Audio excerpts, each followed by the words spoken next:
This is a nice shirt, dude. Thank you. I like it. It's the fastest ship in the galaxy. Are those poker hands? Is that cards? So literally while you were saying that, I was like asking if that's a deck of cards because it kind of looks like a deck of cards, but Made the Kessel Run in less than 12 parsecs. yeah. What? This seems like a Star Wars thing, It is. Gotcha. It's a Star Wars. It's little tiny Millennium Falcons.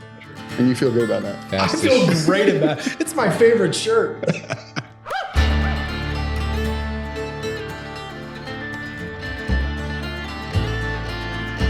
Welcome to the Narrow Gate podcast. I'm Weston, And I'm Logan. and this is the Charlie Peters episode.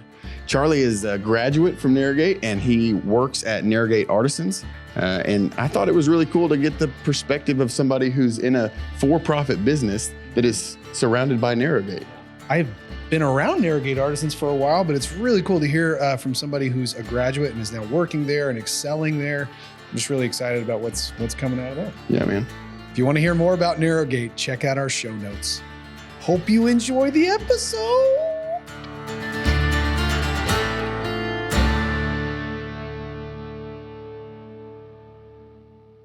Well, Charlie, we start every episode by asking two questions.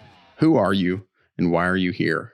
So there's the start. Why don't you answer those two questions for us however We you want to. assume you know what to do with that. Yeah. It's like a voice recording, like a voicemail. You know what to do at the beep. Oh, yeah. Who are you? Why are you here? I'm Charlie, and I was asked to be here. Maybe one of my favorite answers so far. I work for the for-profit side of Narrow Gate Foundation, and it's Tennessee Box Beams is the company. So I'm the sales manager right now, and have been there for about 3.5 years. I am currently married and have a son, and that's my answer. Nice. Yeah, And you guys know each other pretty well, yeah? Yeah, me and Charlie are pretty good friends. Cool. Pretty tight. Yeah. Pretty tight. Yeah, honestly, you're one of those guys like I've heard about, never have really had the chance to like sit sure. down and get to know you. I've seen you around, and I listened to your CD in the Live at the Barn. Oh man, in the community. So Yeah. I heard your voice before I ever met you. Yeah. So Charlie's a graduate also. yes. He Yeah, came I'm a when did- graduate, Narrow Gate graduate. When did you graduate? 2019. Awesome. February of 2019. Cool. So Well, Charlie, why don't you tell us about Charlie before Narrow Gate? Not like your whole life story. I'm not looking for like, you can. No, you don't wanna do I've that. heard him tell his life story, and it takes a while. Okay. I have a picture that I want to start out with to try to explain where I was before Narrow Gate, and then I'll explain how I got to Love that it. I point. love pictures. Okay. Personally. So you have a bottle of Gatorade full of red Gatorade, bottle of Gatorade. And imagine that's so far. Picture's great. I can see the red. You Gatorade. see the red Gatorade. You know, we're sponsored by Gatorade, by the way. I'm just kidding. No, Not yet. red power drink. Yeah. And you fill it up with water, and over time, instead of emptying it out first, where you have an empty vessel, you just stick it under the faucet and you run the water over it. And that water over time replaces the Gatorade. That's not what I did before Narrow Gate. Before Narrow Gate, I just dumped out all the red, and I was an empty vessel, which is pretty dangerous because I think you're easily susceptible going back to the world because you're empty. But I think God did that intentionally. So I got to a place. I got saved at 17, pretty radically, and I joined the Marine Corps right after, like 6 months after. And I was just thrown into the world. The Marine Corps is basically a heightened version of just day-to-day life in the world. You know, you drink a lot. It's, full of like lust and all the above. Like it's just heightened in every way. And I was such a baby believer that I was easily pulled to all sorts of debauchery. And I never lost my faith, but I was not living it out. I didn't know how to live it out. I didn't know how to, say no to things that felt good. Because the truth was I was skinny, acne-filled teenager in high school, never felt like a man. And now I have this uniform that tells me I'm a man. And I have I have a little bit more muscles now that, that tell me I'm a man. I'm getting tattoos that tell me I'm a man, and like lost my acne. So I'm getting more attention. So that tells me I'm a man. And then, so I spent 4 years doing that, being told, putting on the coat of a man, but not really having the internal change. And when I got out, I didn't realize that my identity, my manhood, everything about me was attached to that uniform in some way or another. And so the only thing I could take with me that I had in the Marine Corps was drinking. So I kept drinking, and then drugs came into play. And then, just putting myself in stupid situations. I couldn't sit still. I kept doing things that were just, I don't know, just horrible things. And so the drinking led to bad decisions lead to more drinking, and it's just a cycle. And I didn't like being alone with those thoughts of the things that I'd done or thought about doing or whatever. So I just kept using, and it just got worse and worse and worse. And ended up checking myself in a rehab.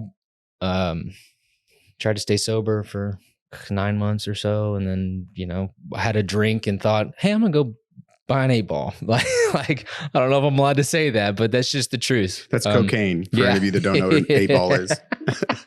we knew, but for those of you who don't know, yep. And so I I was engaged at the time to not my wife, to somebody else. I was engaged. I had a job. I was going to school, and I quit school. I quit my job, and I ended things with my fiance. I just decided. So just looking for that manhood, masculinity, those needs that you have in all the places that you can. For sure. And it just took one drink to be like, yeah, I'm going to throw it all away. Yeah. I'm just going to let it go. If I'm going to go down, I'm going to go down hard. Like, that was my thought process. And I honestly didn't expect to, I didn't know whether I was going to die, whether I was just going to be homeless. I didn't care. I wasn't thinking about tomorrow. I was thinking about right now. Mm-hmm. And I ended up getting taken to a detox facility. And then, my dad flew me home because I threw everything away. And he's like, you got to go to a program. So I went to a program in Texas. I don't know. It was similar to Narrow Gate in kind of a way. It was just biblically based program. But I was withdrawing off Suboxone at the time because I was addicted to painkillers. So I was on Suboxone prescribed, but they wouldn't allow us you weren't allowed to take it there. And so I couldn't sit still. I was dealing with I finally was forced to sit still after years of just diving into all my crap. And so I just ran away from the rehab twice. it was a voluntary rehab. Like, I could have just said I'm done. Yeah. But no, I just left all my stuff and I hitchhiked. Snuck away. Yeah. And I hitchhiked down the highway, and it was like I got taken to a bar, and then I got everybody paid for my drinks. It was like it's just so stupid. It just didn't make any sense to do. But long story short, I wasn't allowed back at the rehab at that program. And so I think God just took the next, 2-3 years or so, and slowly just took away all the things that I was relying on. So that's what I go back to that picture, like emptying out that Gatorade bottle. Yeah. I think he was emptying it over 3 years. So Sure. I just kind of got tired of doing this drug. I was getting older. So like this drug would make me be crushed for a week. So I'm like, I can't do that anymore.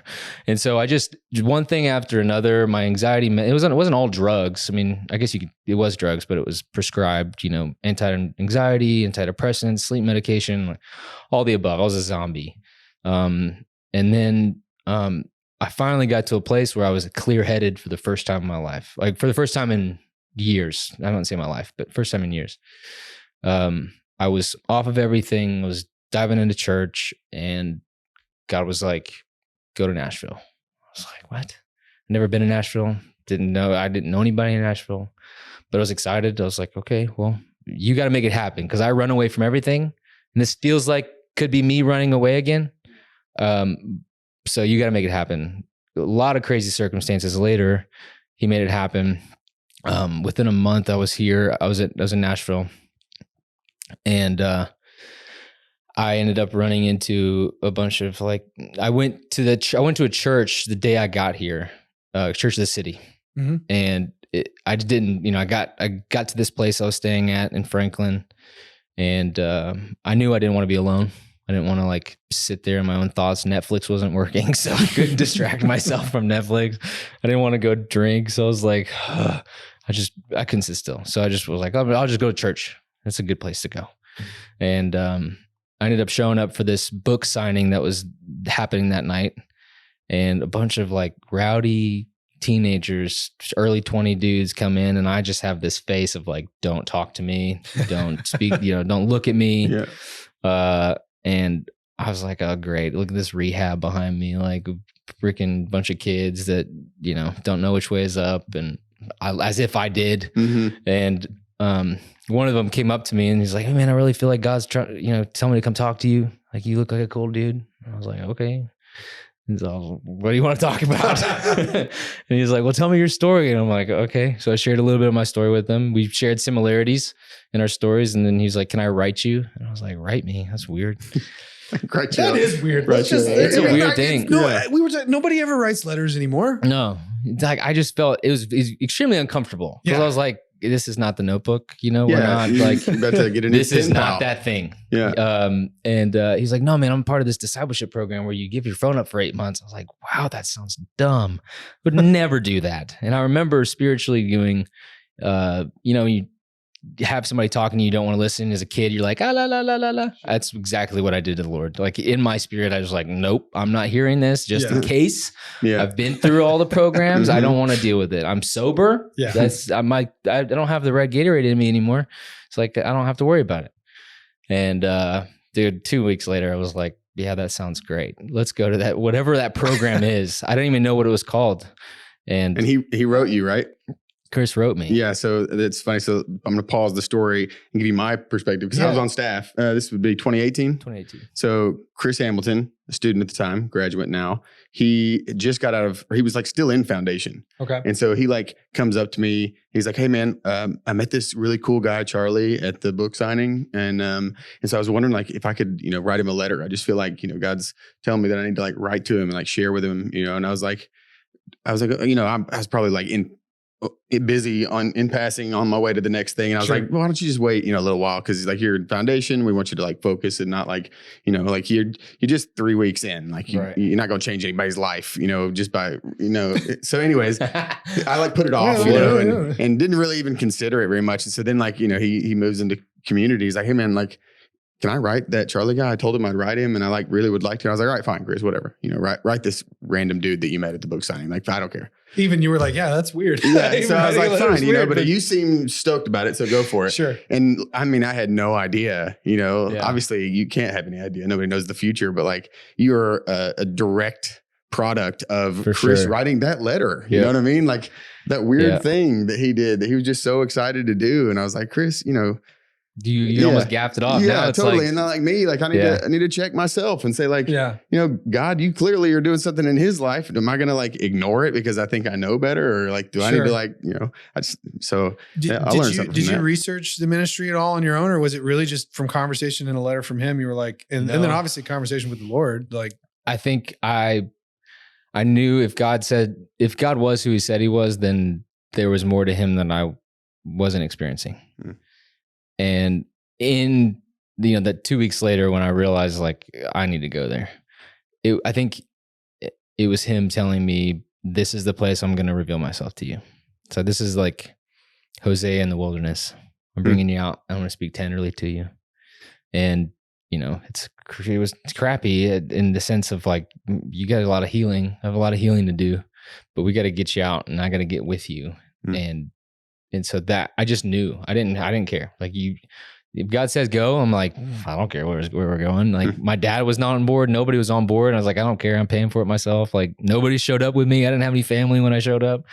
You were older than everyone else. I was older than everybody else. Yeah. We like broke the code with Charlie. He was what, you were 27 26. or 26? Yeah. So 18 to 25 ish. Yeah. Yeah. Luckily, the guy who came up to me and talked to me was 27 or 28. That's right. Yeah. And so I put that in my application just to be like, hey, you can't say no because of my age, because the guy that came up to me was 28. So I remember that. Right. That is funny. So it was, I was just ready, man. I was coachable, teachable. Like I wanted what the Lord had. I knew he had spoke to me when I got saved. He said, I'm going to use you for great things. Like whatever that looks like, I don't know. But like, I knew there was more that I was missing.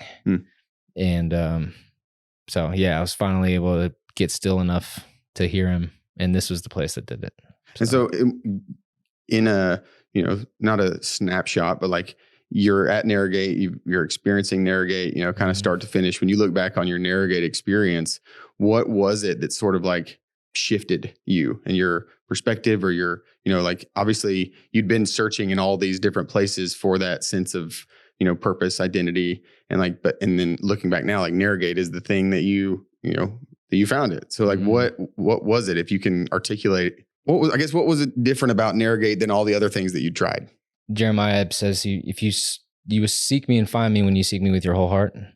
I was now at the place where I could seek him with my whole heart. I didn't know how to, but I don't think that verse is speaking to a specific set of rules that you have to check off to find him.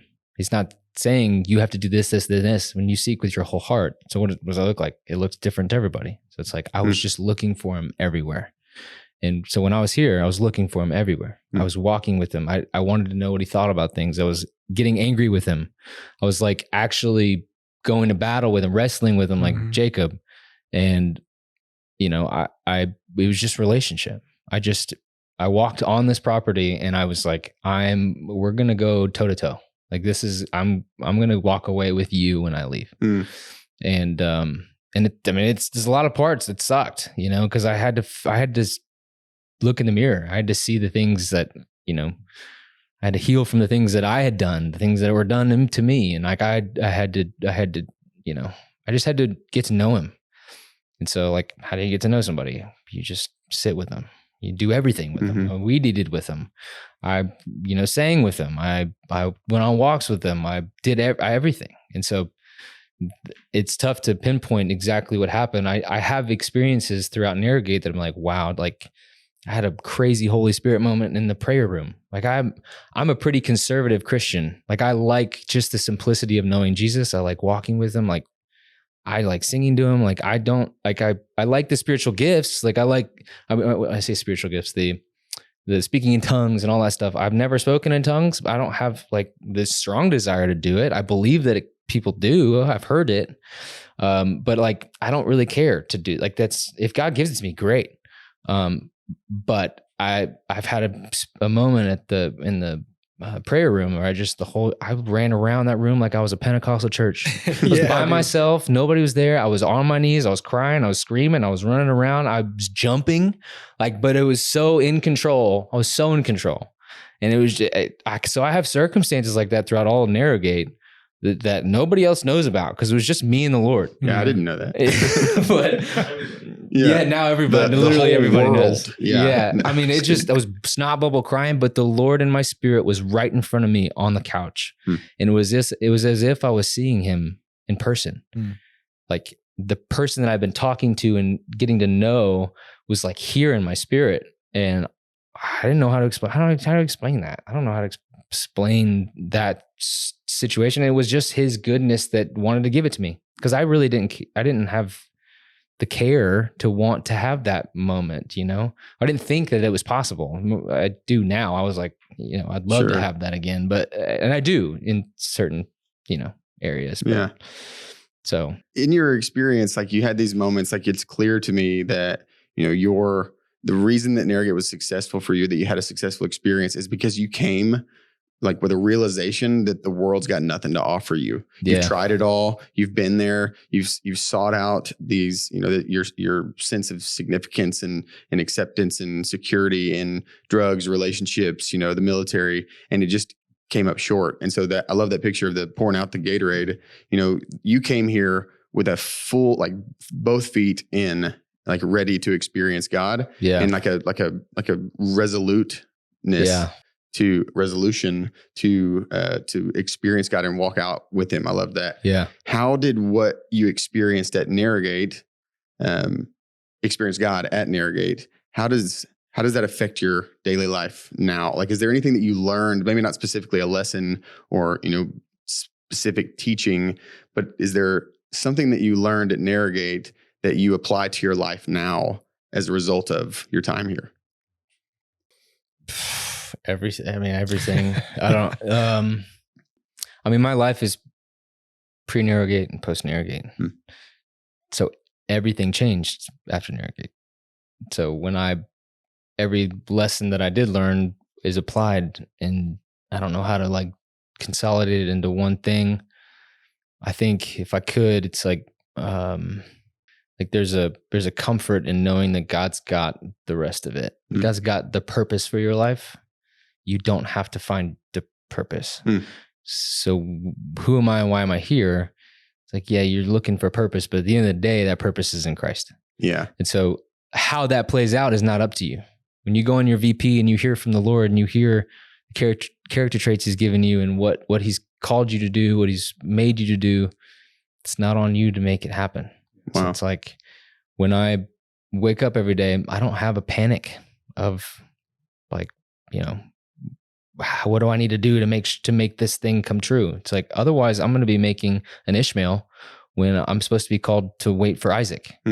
And so I think that's what Narrow Gate gave me, was there's a peace. It's like, oh yeah, the whole purpose is delighting in the Lord. That's it. It's like, he's my prize. So if I stand on a stage and preach to millions, that's sweet. But if I die tomorrow and all I have left is my legacy of my wife and my son and this podcast, my absolute delight, and I hope it continues, is my delight in the Lord.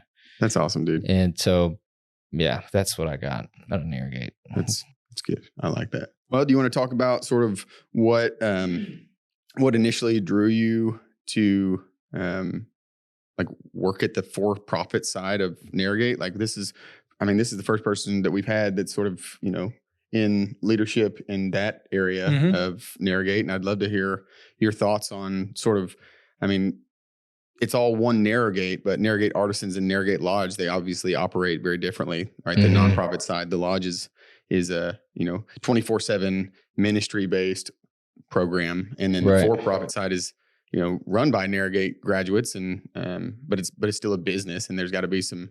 I imagine there's a little bit higher level of professionalism there, for sure, and maybe not so much here at the lodge, but we make up for other areas like loving Jesus most. And affecting change in people's lives. Yeah, for sure. I think the Narrow Gate Foundation, the lodge, is like the first half of Ephesians, and then the for-profit side, the businesses side, is like the second half, where it's like identity, and then how that identity is played out. So it's like that's the best way I've heard it explained, at least. What a cool picture. Yeah, that's kind of like Paul's letters are kind of structured that way. Like the first half is like doctrine, gospel theology. This is the truth. And then the back half is normally like, all right, and here's what you do with it, and here's how you apply it. Right. Yeah. That's walk cool. Worthy to the calling in which you were called. So what does that look like for you? Even in your job? Well, I was attracted to the for-profit side just because it's Narrow Gate.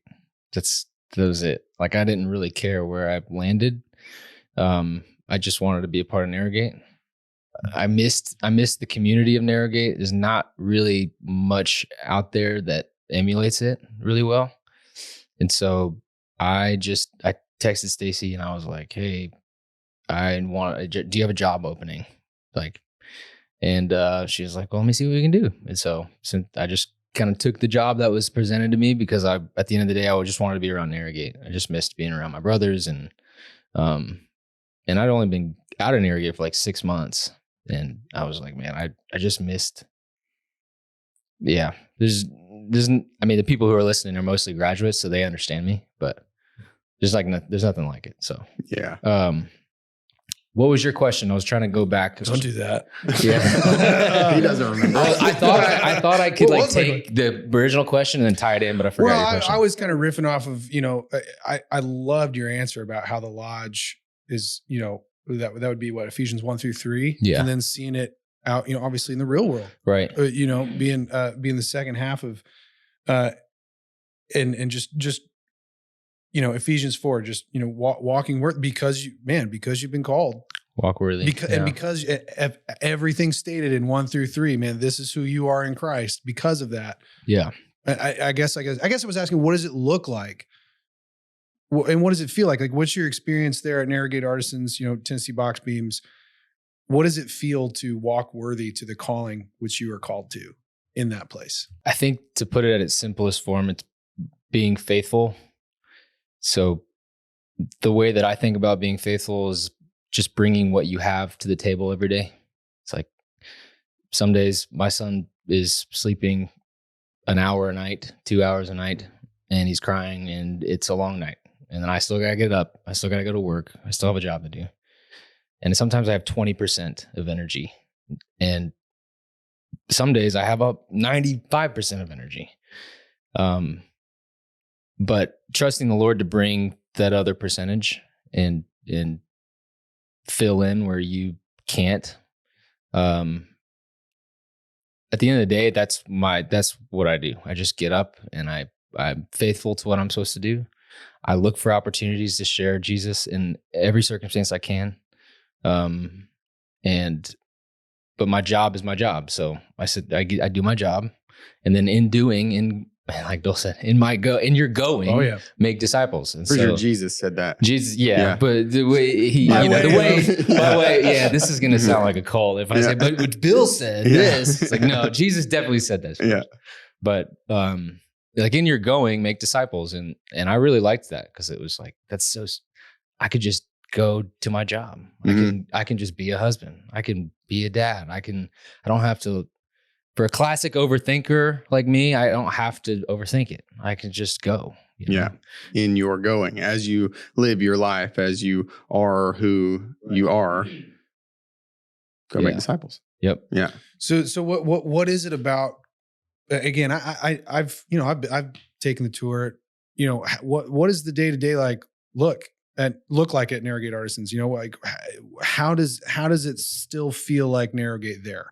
And I guess I'm asking because I'm wondering for those whether graduates or other people, watching or listening that like, man, I want to create a faith-based community at my workplace. Maybe it doesn't have Narrow Gate on the title of the building, like what is it about your day-to-day that makes you still feel like, yeah, this is Narrow Gate? And in what ways we could encourage other people to have that in their going? Right. Yeah. I think your job, as specifically my job, is a tool to be used in discipleship. So when I'm like, I have a salesman, Corey, and when there are moments that pop up that I get to like take wisdom given to me or wisdom learned and pass it down in a way that's like how to apply the heart of God in what you're doing. And like that is welcomed and like almost commanded, I guess. Like it is like that's the priority of like growing, growth, devotion, community, our core values, like growing in character and capacity. So character and capacity is both internal and in your capacity externally, like how well you do your job, like and so that's why the lodge and Narrow Gate Artisans is different, is because like, we have, especially Tennessee Box Beam specifically, we deal with like high-end customers and we have to uphold a level of professionalism without sacrificing authenticity. And so it's actually, it's more fun to do because you're like you're in the world and you're having to find, things that come up in your day-to-day to disciple and to build relationships, because at the end of the day, we're not going to take any of this with us. Like Tennessee Box Beams is going to be burned up, just like everything else. It's like all these box beams we're selling, all these homes, like they're not going to. It doesn't matter, but it does. It does matter in being a good steward and being faithful. But the relationships, I think that's going to be part of your treasure. And so how that looks at Narrow Gate Artisans is that's what we value. Yeah. And it's hard for me to give like a clear example, but other than the value is placed on the relationships. That's it. I mean, we're desiring people to grow in Christ and grow as a man, specifically because we work with all men over there. And so that is our hope when walking into conflicts, when just doing our day to day, just kind of how can I implement spiritual truths into what we're doing in a similar way. Would you do that here with the Filiman boxes? Yeah. It's like you're building something and you hope it's good and you want to build it correctly.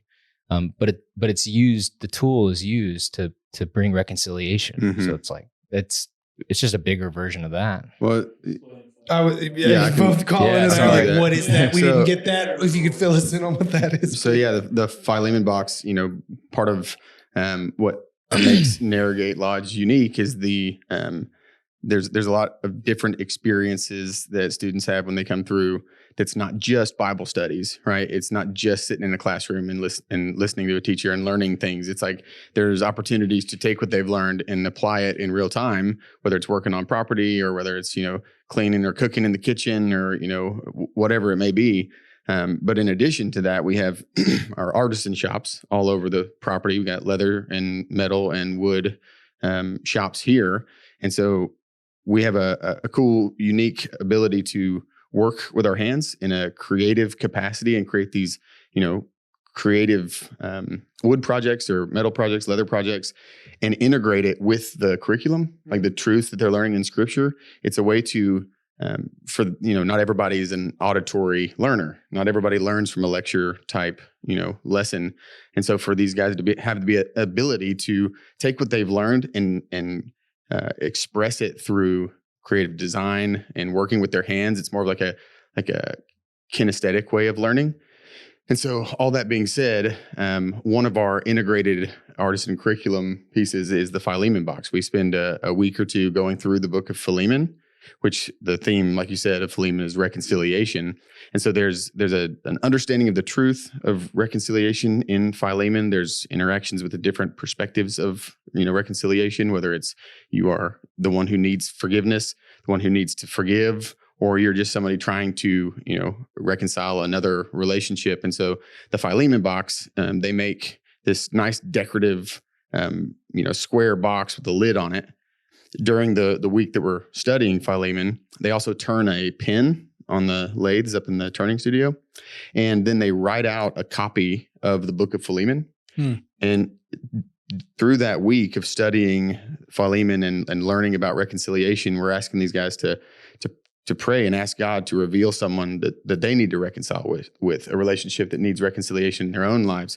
And it could be someone, like most of the time it's parents, or family members or, whatever. But they write a letter of reconciliation to that person with the pen that they turned, and then put the pen, the copy of Filiman, and the letter inside the box, and then we ship it to the person that they wrote the letter to. And so it's a cool way to work through the Scriptures in not just a Bible study fashion, but it's a completely immersive experience. And it's really effective because, for the rest of their lives, they'll never forget what the book of Philemon's about. It's about reconciliation, and they actually lived it and experienced it rather than just, learned it in a classroom setting. So, yeah. And how intentional you think they are in building a box that is going to mean so much. Yeah. It's like putting that meaning behind what they're doing. Right. It's creates the good structure or whatever. Right. It creates awesome, products. It creates awesome. Yeah, That's good enough. Awesome. Yeah. And I didn't. We started that sort of block after him, I think. Yeah. I'm too old. He's pre-Filiman Box. Yeah. You can categorize Narrow Gate graduates into one of two categories: pre-Filiman Box and post-Filiman Box. Yeah. But it is I thought also it was pre-shops or post-shops. Yeah. One of the other cool things about that is it gives guys opportunities to not just interact with the truth. Of course, that's the primary objective, but it gives them the ability to experience an opportunity to work with their hands and learn these sort of like craftsman skills. Yeah. And they may have never had an opportunity to do that. They may have never known that they actually like doing it or that they were good at it. And so guys that are good at it and that have a desire to do that more, we have opportunities because of Narrow Gate Artisans to train them and give them a pipeline to get integrated with Narrow Gate Artisans and actually do that for a job afterwards, which is really neat. So that's one thing that's cool about Narrow Gate Artisans, that it's mostly graduates, Yeah. Isn't that cool that it's mostly graduates? It's Feel very free to, cool. feel free to jump in. I also think that's Very cool. Yeah. No, I also love that it's also, we are inviting also non-graduates Mhm. so it's like the footprint of Narrow Gate can extend past the student threshold. Yeah. Which is really important, I think, because we're all called to make disciples. And I think Narrow Gate does it really well. So it's nothing crazy special about Narrow Gate other than the being obedient to making disciples. And so how can we take Narrow Gate and build bridges throughout the community and other the people that aren't going to be students? Yeah. So it's touchy because you want to keep the culture. You don't want to protect the culture in Narrow Gate. Yeah. But it's also really cool because, I mean, even internally, like you mentioned before, like the fact that when opportunities are presented for you to be able to, coach Corey in a specific area that he's learning, that you have learned because of your experience and the time that you've been doing it, like that's those moments and those times are like, it's not like you have to be hesitant or like cautious about discipleship or having spiritual conversations or like even, holding each other accountable and calling each other out. It's like, not only is that not, it's not a hesitancy. It's actually, that's encouraged, because of the culture that exists there. Like people, they want that, you know what I mean? Yeah. So imagine in a different scenario, like a different business that maybe has Christians there, or maybe the founders are Christian, it's like you may have a drawback from like wanting to initiate those conversations because you don't know where somebody's at. I mean, I can't think of a more countercultural, representation of the workplace of like, dude, we're putting relationship and discipleship above everything else. Right. And you're describing a situation where, at other businesses, you'd probably be having a conversation with HR just for bringing trying it up. to bring it up, Yeah.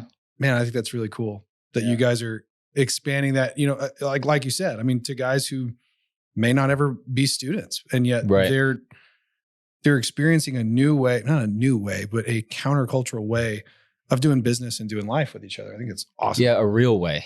Yeah. Like a real authentic. The reason I love Narrow Gate is because it's authentic. It's like you picture the disciples and they were fishermen and they were like just hard guys, hard teenagers, guys in their early 20s, and they didn't have it all together. And the change happened internally before it happened externally. And so I think the culture is moving in this direction of being more authentic, but I think we're still in the realm of like change your behavior and then, don't worry about the inside stuff. Mm-hmm. Sure. Change the behavior and then maybe the inside stuff will change, but really what we care about is your behavior. Yeah. Stop smoking cigarettes, stop watching porn, stop doing all this stuff. And it's like, yes, but also no. Mm-hmm. Like, that's not that all that stuff will be affected by dealing with the inside stuff. Right. Yeah. Jesus called Zacchaeus to go eat. And then in doing so, Zacchaeus is like, I'll give everything I stole back to everybody times, a bunch.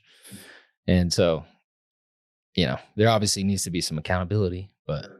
Do you get to see, especially in the role you're playing there, does it ever seem like, man, if we were working the ways of the world does things, that like, man, we would see a greater profit if we were doing things differently, or are you aware of like, man, we're making sacrifices in these areas, but the kingdom of God is benefiting in these areas? Or do you kind of see like, man, God kind of levels it all out? Like what's your, does that make sense? Yeah. Okay. Ask him. He's going to answer. I think it, like you're talking about like, what the world does is don't really care about the obedience to the Lord and then just search for profit. Sure. And I guess like we all know that like, man, there's a cost. There's a cost to being a disciple of Jesus. And I'm so curious because I don't know what that looks like in a for-profit entity. And so I'm just curious if you're ever like, hey, you know what? We're taking an L here on some profit, but you know what? The kingdom impact is greater. Or if it's like, you know what? God's actually kind of leveling everything out. Like God's actually blessing us with making this profitable, or I don't know. Is there any give and take? Do you see that kind of happening compared to what you might assume would happen in the world? Or I think it's the same as any other relationship. I think if I'm called to love my wife as Christ loved the church and gave himself up for her. And so I'm also called to love my enemy. So there's the whole spectrum of like, that's everybody. Yeah. And so what does it look like to love? Give yourself up. So give up profit, give up other things. Now, it doesn't mean we don't go after those things, but that's not the heart behind it. Like, it's like the profit is to love the people. Now, if we're sacrificing the people for the profit, then we've lost it. So if Narrow Gate does a great job of giving back to the guys. And so there's more than just the financial aspect of a job. It's like there's security. I texted somebody the other day and I said, man, what I love about Narrow Gate is I feel like my back is had. Like I feel like I don't have to wonder what's coming over my shoulder. I don't have to wonder, financially speaking, what's going to happen with me and Madison, or like something, anything. Like I feel like Narrow Gate has my back. And so trying to take that rabbit trail back to your question. I think we're just called to love, and whether we're blessed or not, I personally think, yes, God is blessing the business. Like it's clear as day that he's blessing the business, but if he decides tomorrow to destroy it, then we're still called to be obedient. Yeah. And like, there's a book called Sacred Pace, and it's like, in there's like 4 steps into making decisions. And one of the steps is getting neutral. So you get neutral with the Lord, and you basically just come to the Lord and say, Lord, whatever your will is, like I've given up on my desire.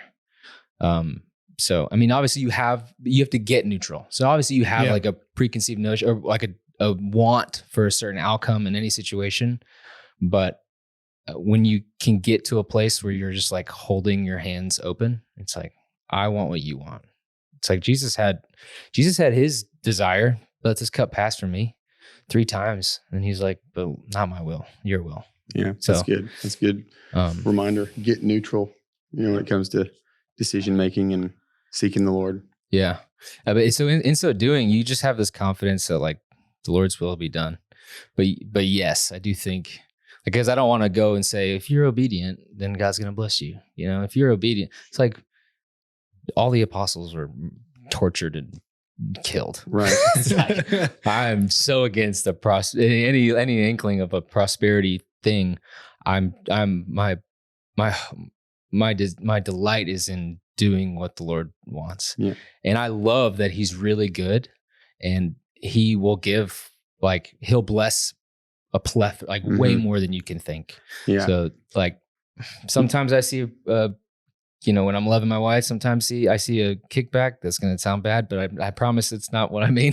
Praise God for the kickback. You know what I'm saying? Yeah. No? All right. And don't look at me like that. Hey, we're married. It's okay. We're all married. I'm married. And sometimes I don't. I'm working on this in my marriage about not expecting, her to love me well, and, not doing to get. Right.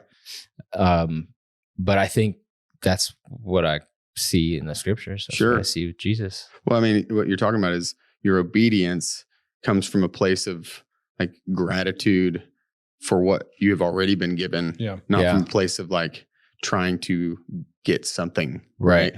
Like your obedience is not so that God will bless you or so that God will accept you or show you favor. It comes from a place of like knowing that God has already accepted you, that he already favors you, and he already has done everything. Yep. Yeah. Totally. have there been any like unique or special situations or clients that you've had the chance to work with where God has like specifically been like, all right, get on your spiritual tool belt because like here's an opportunity? Yeah. Are there any stories that come to mind? Yeah. I mean, there's a couple that come to mind. There was a woman who called from Oregon, and I spent 45 minutes on the phone with her, and she was having a tough time. And I just felt like I don't do this all the time. I don't pray for people all the time. This woman from Oregon was like calling to like order box beams. Okay. Mhm. Yeah. Sorry. That's all right. No, Precursoring what I'm talking all I was about. like, should we tell? Yeah. I forgot some Oh, yeah, people are they just may- listening. I forgot some people are just listening, so they don't know. Like they're like, "Whoa, that was off," you know. I almost went back and made you say what a VP is, but Yeah. Oh I yeah, think we vision did and purpose. Yeah. Yeah. I think we covered that in earlier episodes. yeah. So they need to watch the rest of the episode. Yeah. Or it's in our show notes. No, just kidding. Oh, No, so I pretty quickly knew that she wasn't going to buy box beams. Like it was pretty clear, but I think she just needed somebody to talk to. And so I felt because of the leadership we have at Narrow Gate Artisans, I said it right that time.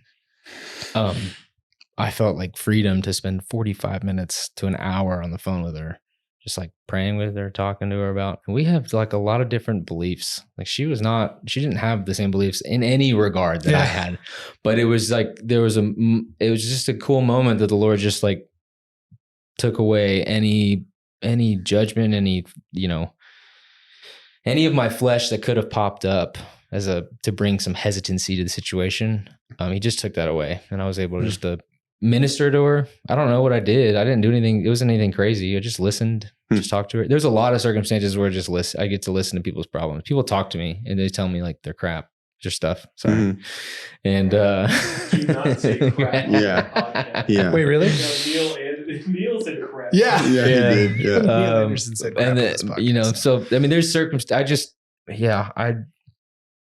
there's plenty of circumstances like that, but it may not be anything for everybody else to hear. There may just be some things that as I walk with the Lord, and then there's circumstances that pop up that I get to minister to somebody or do something for somebody or pray for somebody or take somebody to lunch or whatever. It doesn't look anything crazy. I'm not praying.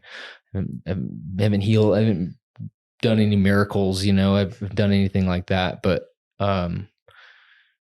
I think I've been used by the Lord in people's lives, which is the best feeling. It's like I've been able to walk away from a situation from a lot of my days at Narrow Gate, more than my past. Let me just say now more than my past, not all of my days, but I've been able to walk away feeling like I was used today by the Lord in some capacity. That's cool. So, and that's new. That was not past Charlie. Like that was just like, so there's a comfort in knowing that you were faithful. Maybe not perfectly, definitely not perfectly. Like I'm not walking faithfully. Well, yeah. No. Yeah. I'm not, End of speech. Yeah. End of speech. If you could speak to Narrow Gate graduates who don't work at Narrow Gate Artisans that had to, walk out their calling and purpose in a normal, for-profit business. They've got a job, they've got a 9-to-5, and they don't have the unique ability to have Narrow Gate surrounding them at work. Like, what would you say to them as a piece of encouragement or advice or counsel to live out that calling, to walk in that intimacy with the Lord amidst, their own personal circumstances? Well, I would say two things. Spend time with the Lord. Find your joy in spending time with Him. Not going to church. You can go to church. Go to church. You need to go to church. Not go to church. Yeah. Do you guys? Just kidding. Oh gosh, sorry. We are living. Well, I think a lot of the body of Christ. I want to say a lot. I've seen some in the body of Christ where they are more comfortable in a 2-hour sermon than they are with 5 minutes alone with Jesus. It's like in silence, just being with Him. So I would say prioritize that above everything. whether that is only 5 minutes or whether that's an hour. For me, it's the beginning of the day. I can wake up and not get on a treadmill and run, like metaphorically speaking. I can wake up and just be still. That has changed pretty much everything. It's got me neutral for the day. As far as honestly, I don't know if I can speak to the specifics of being outside of Narrow Gate because I don't want to be outside of Narrow Gate, and that's why I'm here. Sure. I came back because I was like, I need the community. So if you're missing out on community, I would say build it. Yeah. Build it. You're not going to find it. You're not going to go and stumble across. You might, I guess. I'm not going to. The Lord can correct me, but sure. It's unlikely you're going to stumble across another Narrow Gate or of some sort. It's not just going to happen to you. It's not going to happen to you. Build it. You've been given the tools. Like, this is what we were called. Like, this is the reason a Narrow Gate exists, to make disciples. And so now it's time for you to make disciples. Like, you've been made into a disciple. Now go out and implement it and do it. And so if you're missing that, maybe God's calling you to build it. And so, because like the people around you need it. Like, that's the whole purpose of the disciples. 12 disciples got to spend 3 years with Jesus. And then Jesus died and left. And he's like, okay, now go make your own. So if you're missing it, go build it. Yeah, and they changed the world as they went and did it. They didn't know everything. No. we think we got to know everything. No. They just went and changed the world. Just one person. Yep. Or maybe a couple hundred or a few thousand at Pentecost at a time. Yeah. Those are two good pieces of advice, dude. Like, prioritize spending time with the Lord and prioritize like delighting yourself in Him, while also making sure to build a community or be a part of a community around you with people who are also doing that. I love that. Yeah. You got anything else, Logan? Dude, it's been good to get to know you, man. This has been a treat. It's been fun. Yeah, it was fun. Like your Star Wars shirt. Thank you. Yeah. As much as Weston was giving you crap for it. I like it. The first thing I said was, I like your shirt. I didn't know that there was Star Wars things on it, but I still like it. He complimented it before we figured out what was on it. Well, they're Millennium Falcons. Remains, okay? I'm not withdrawing the compliment, so there you go. People can't see what it is from afar. Yeah, can we get a close up? It's a button-down Millennium Falcon shirt. Yeah. Why wouldn't it be anything else? It's like a polo without the polo stuff. It has Millennium Falcons as the polo. Yeah. It's pretty cool. Pretty cool. Well, it's pretty cool. It's pretty cool. Charlie, I love you, man. Thanks for coming out and thanks, guys. talking. Yeah. It's been awesome. Yeah, for sure.